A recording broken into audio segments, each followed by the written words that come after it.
ओम नमः शिवाय। हर हर महादेव। आज भाद्रपद माह के कृष्ण पक्ष की द्वितीय तिथि और सोमवार है। भाद्रपद का महीना भगवान श्री कृष्ण जी को समर्पित है, अतः इस महीने भगवान श्री कृष्ण की पूजा नित्य नियम से करनी चाहिए ताकि हमें उनका आशीर्वाद प्राप्त हो और हमारे जीवन में आने वाली समस्त बाधाएं दूर होकर जीवन में सुख समृद्धि का आगमन हो।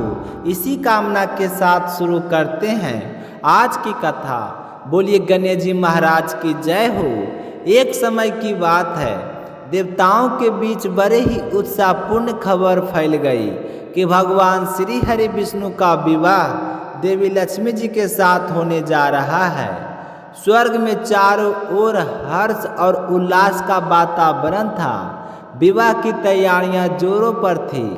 निमंत्रण पत्र भेजे जा रहे थे, महल सजाया जा रहा था, बारात की तैयारी हो रही थी। सभी देवी देवताओं को आदर पूर्वक न्योता दिया गया, परंतु एक नाम सूची में नहीं था। विघ्नहर्ता प्रथम पूजनीय हमारे प्रिय गणेश जी का। समय बीतता गया और विवाह का शुभ दिन आ पहुंचा। बारात सज धज कर प्रस्थान कर लिए तैयार हुई। सभी देवता अपनी अपनी पत्नियों के साथ आ पहुँचे, परंतु वहाँ उपस्थित हर कोई एक बात पर हैरान था कि गणेश जी कहाँ हैं। आपस में चर्चा होने लगी, क्या उन्हें निमंत्रण नहीं दिया गया है या वे स्वयं नहीं आना चाहते। आखिरकार सबने तय किया कि सीधे विष्णु जी से पूछा जाए, तो विष्णु जी ने मुस्कुराते हुए उत्तर दिए, गणेश जी के माता पिता को न्योता भेजा था, वे चाहते तो आ सकते थे, उन्हें अलग से बुलाने की आवश्यकता नहीं थी। और फिर उनके सावा मन मूंग, सावा मन चावल, सावा मन घी, सावा मन लड्डू का प्रबंध करना, बारात में इतना भोजन करना, यह सब देखकर लोग हंसेंगे, यह मेरे ससुराल में अच्छा प्रभाव नहीं डालेगा। कुछ देवताओं ने सुझाव दिया, यदि गणेश जी आ भी जाएं तो उन्हें घर की रखवाली के लिए द्वारपाल बना दिया जाए, ताकि उन्हें यह महसूस ना हो कि उन्हें बुलाया नहीं गया। यह विचार विष्णु जी को पसंद आ गया और उन्होंने गणेश जी को संदेश भेज दिया। निमंत्रण पाते ही गणेश जी ने प्रसन्न होकर सज धज कर विष्णु जी ने उनसे कहा, गृह की रखवाली कोई जिम्मेदार और बुद्धिमान ही कर सकता है और मुझसे अधिक योग आप पर नहीं लगे। यह सुनकर गणेश जी गर्व से भर गए और घर की रक्षा हेतु द्वार पर विराजमान हो गए। उसी समय नारद जी वहाँ से गुजरे और उन्होंने देखा कि गणेश जी बारात में नहीं जा रहे हैं। पूछने पर गणेश जी ने बताया कि उन्हें घर की जिम्मेदारी सौंपी गई है।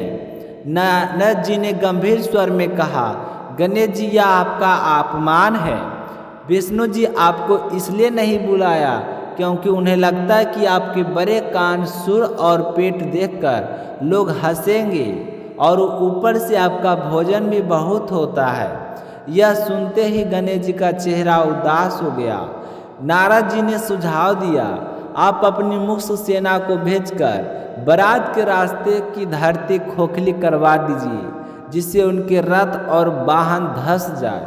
तब उन्हें आपको याद आएगी और वे सम्मान पूर्वक आपको बुलाएंगे। गणेश जी ने तुरंत अपनी मुख्य सेना को आदेश दिया। सेना ने रास्ता खोखला कर दिया। जैसे ही बारात वहां से पहुंची तो रथों के पहिए धरती में धंस गए। लाख प्रयत्न किए, पहिए हिले तक नहीं, बल्कि जगह जगह से टूटने लगे। मुहूर्त निकल रहा था, सब चिंतित थे। तभी नारद जी वहाँ गुजरे, वहाँ से पहुँचे और बोले, यह सब गणेश जी का अपमान करने का परिणाम है। उन्हें मना लिया जाए तो संकट टल जाएगा। शंकर जी ने नंदी को भेजा।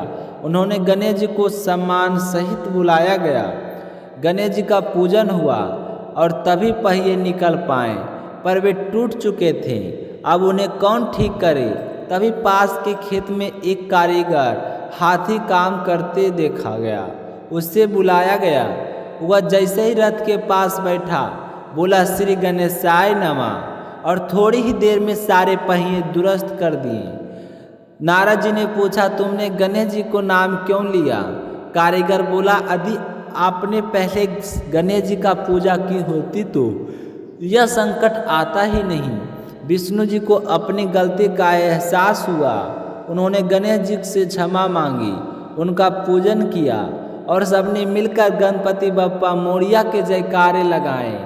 गणेश जी प्रसन्न हुए, नारद जी मुस्कुराए और बारात फिर हर्षोल्लास के साथ चल पड़ी।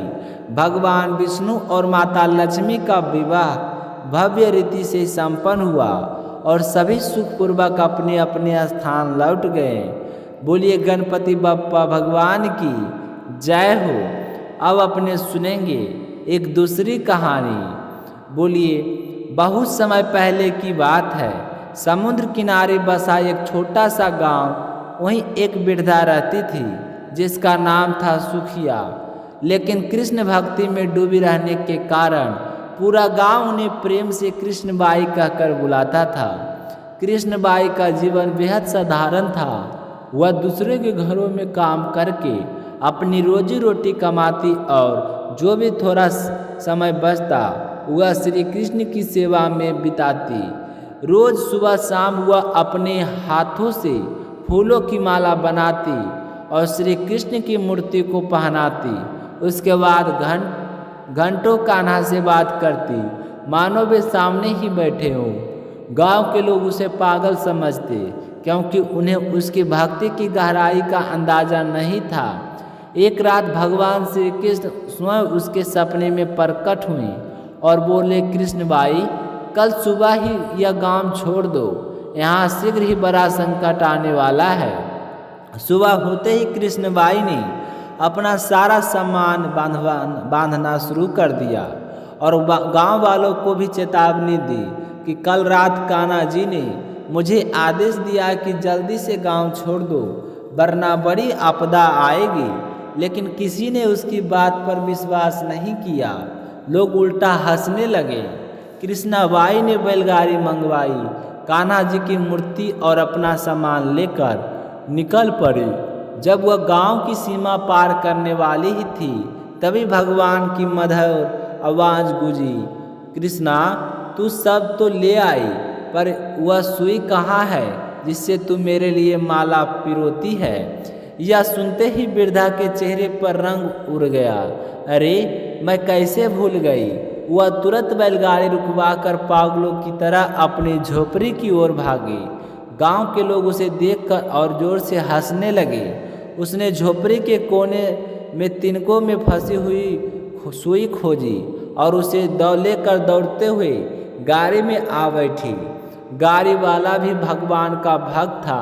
जैसे उन्होंने गांव की सीमा पार की, समुद्र से एक प्रचंड लहर उठी और पूरा गांव जलमग्न हो गया।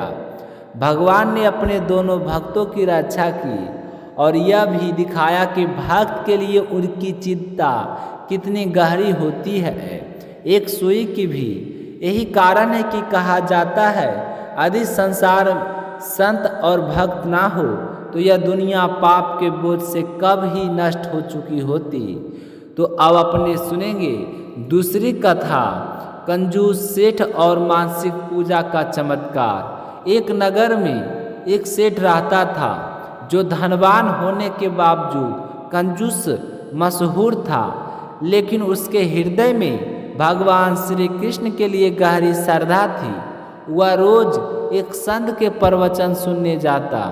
एक दिन उसने संत से निवेदन किया कि महाराज, मुझे ऐसा उपाय बताइए कि मैं कृष्ण की भरपूर सेवा कर सकूं और एक रुपया भी खर्च ना हो।